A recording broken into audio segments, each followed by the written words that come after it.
Emily B. What's going on, Emily B? How are you, sweetie? I'm great. How are you? Wonderful, Hi, Emily. wonderful. How are you? Hi. Ladies and gentlemen, we have the beautiful Miss Emily B on the line. What's good, Mama?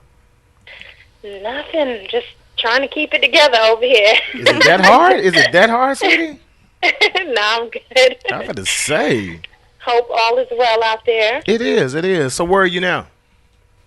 Right now I'm in Inglewood. I live in Inglewood, New Jersey. I'm Oh, home right okay. now, putting the kids to sleep. How are the kids doing?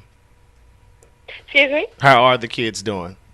They are great. I Great. have a teenager, 13-year-old. Yeah, I saw it in the photo shoot on the 13-year-old show. stage. Yeah, I saw it on the photo shoot during the show where little man wanted to wild out for a little bit. Oh, yeah. He's wilding out now. He don't want to go to bed. He's running all around here like a crazy man. Okay, well, let's try to make this short and sweet before he try to tear up the house, okay? All right. Tell you what, hey, everybody has known you from Love and Hip Hop, and everybody has pretty much seen the show. Since the show, how much have you gained as far as with celebrity status? I mean, because before you were a celebrity stylist, so how much more fame did you get from it? Well, you know what? I really couldn't tell you because I'm really a homebody. I haven't really been out. I know when I go out and I go to the mall or I go shopping, I have a bunch of people, stopping me and hitting me, but I haven't really hit any, events or, I've been regular. I still live a regular life and I'm normal and I still don't consider myself a celebrity. Oh, So no, come on I now. haven't really been affected by, that status yet. Okay. Because I'm really regular. I'm just a regular girl. So how long have you been a celebrity stylist?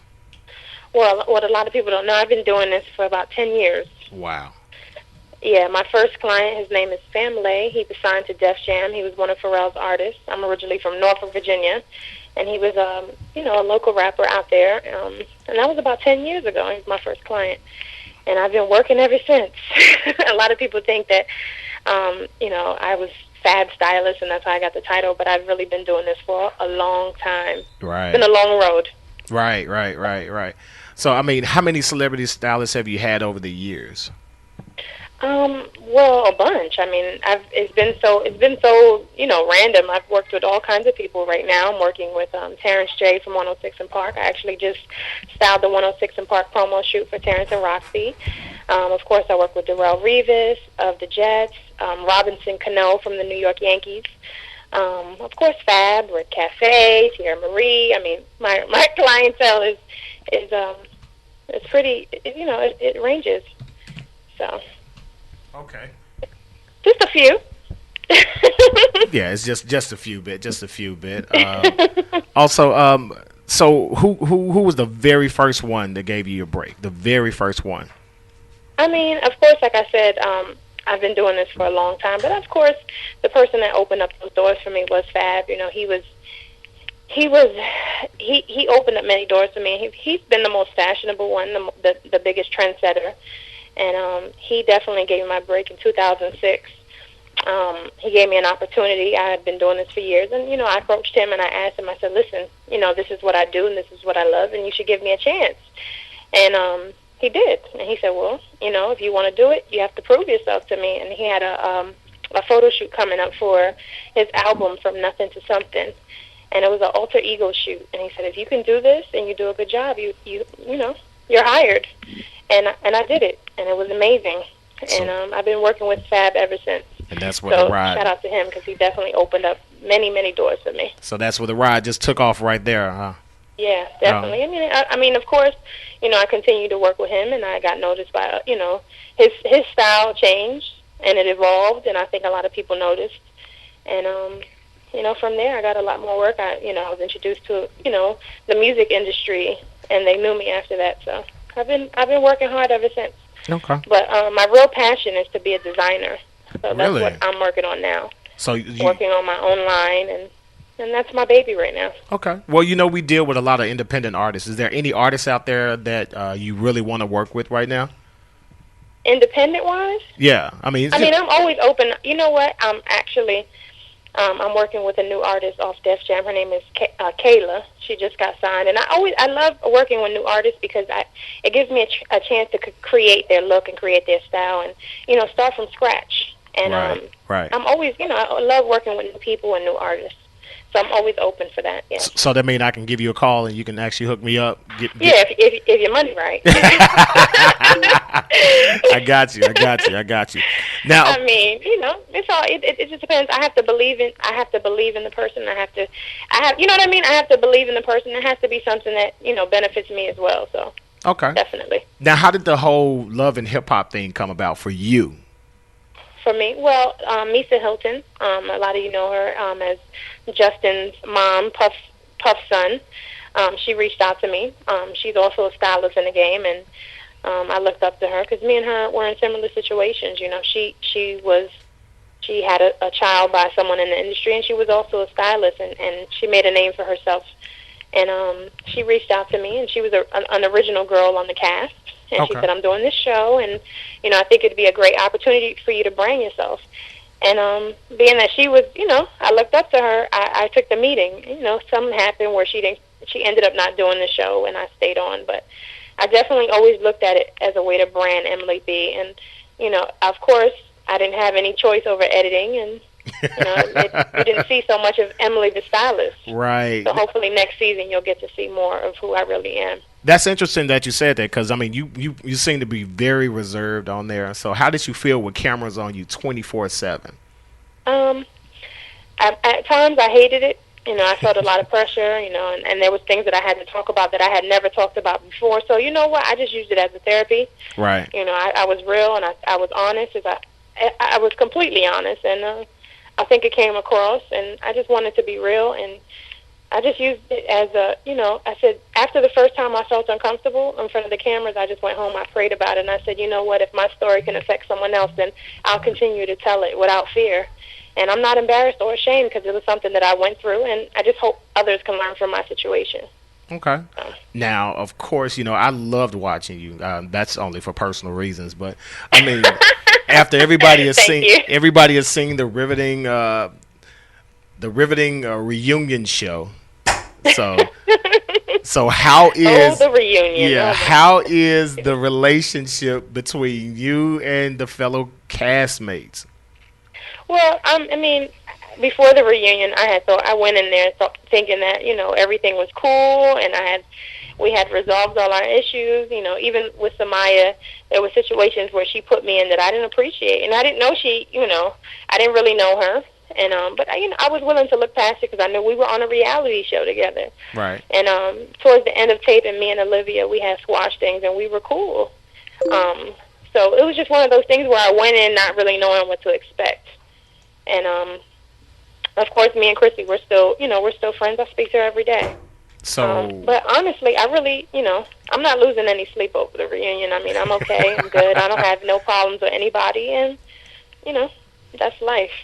So your relationship between you and Olivia, that's how is that? I mean, it's one of those. It's strange, and because we didn't know each other, right. And you just really get to see these two women who don't know each other, and of course she's defensive because from the gate, I exposed her story or whatever, and she never really wanted. Instead of she just wanted to put the blame on me instead of just coming clean about the whole situation. And the things that she said to me at the reunion wasn't nothing that I didn't already tell the world. So right. it really didn't affect me.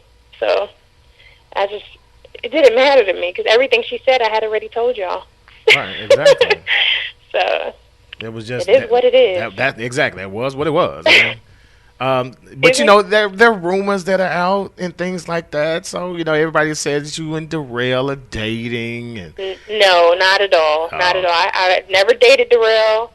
I'm not dating Darrell, and I'm definitely not interested. I wouldn't never go that route.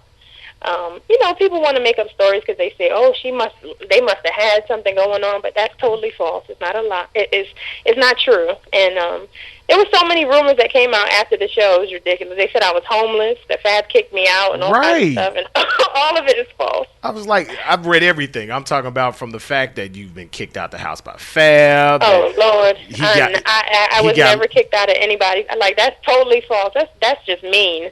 So I mean, Like, you and Fab are y'all still together. No, I wouldn't say that. I wouldn't say that. But ain't nobody kicking me out of nowhere. Okay.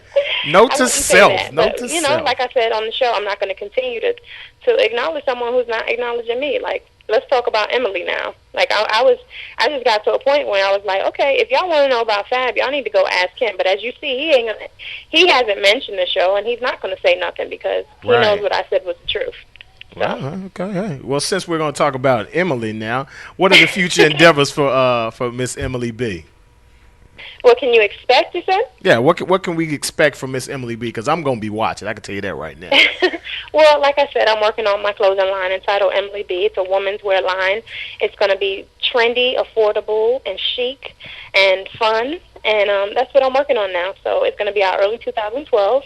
And you can catch me on Season 2 of Love and Hip Hop. Okay, that's hot. That's hot. You will definitely see growth, and you'll see where I'm at now. Okay. Now, is there and any... hopefully not a whole lot of fighting. I'm just going to sit there and look confused like I usually do on the show. I'm just going to be like, huh? So we're going to open up this... We're going to open up on this one, huh? We're going to open up. That's my tactic. Y'all just don't know. Okay. So that's what we can look forward to this season. A little bit. Oh, yeah. I'm going to let them scrap. I'm just going to stand there looking confused. Like, huh? What's going on? So what advice, since you've gone through all of this, can you give to someone who's dating a celebrity?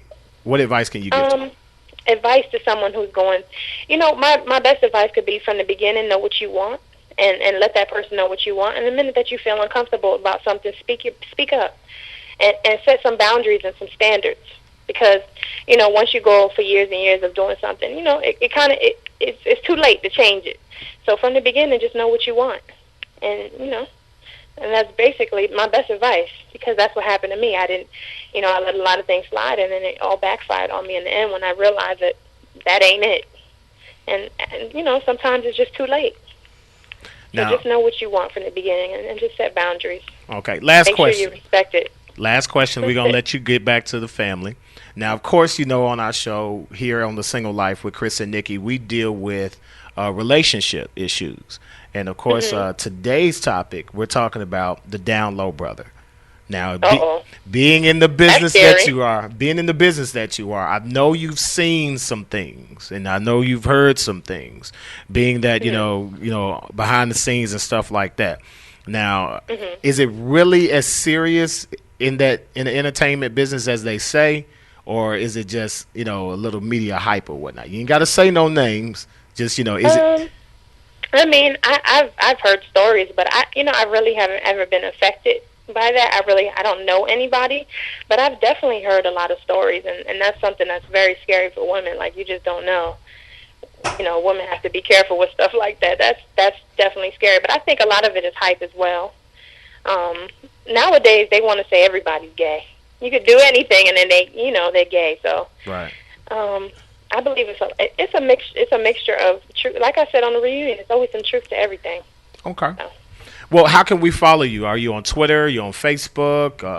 How can we keep up? I'm not on I am on Facebook, but it's my personal page. I don't really have a Facebook for my fans, but you can follow me on Twitter at Emily B.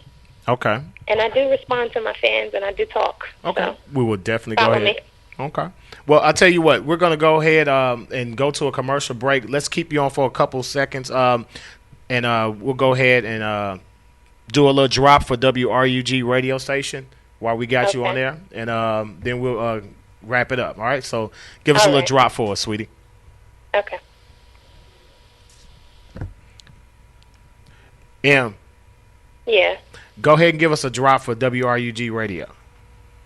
Okay. Hi, you're listening to RUG radio? WRUG, sweetie. RUG, right? WRUG. Hi, you're listening to... No, I'm going to... Okay. Hi, this is Emily B. from Love and Hip Hop, and you're listening to WRUG radio. All right, we'll be right back with a little bit more of The Single Life with Chris and Nikki on WRUG radio station, the #1 internet radio station in the land. We'll be right back. I'll be right back.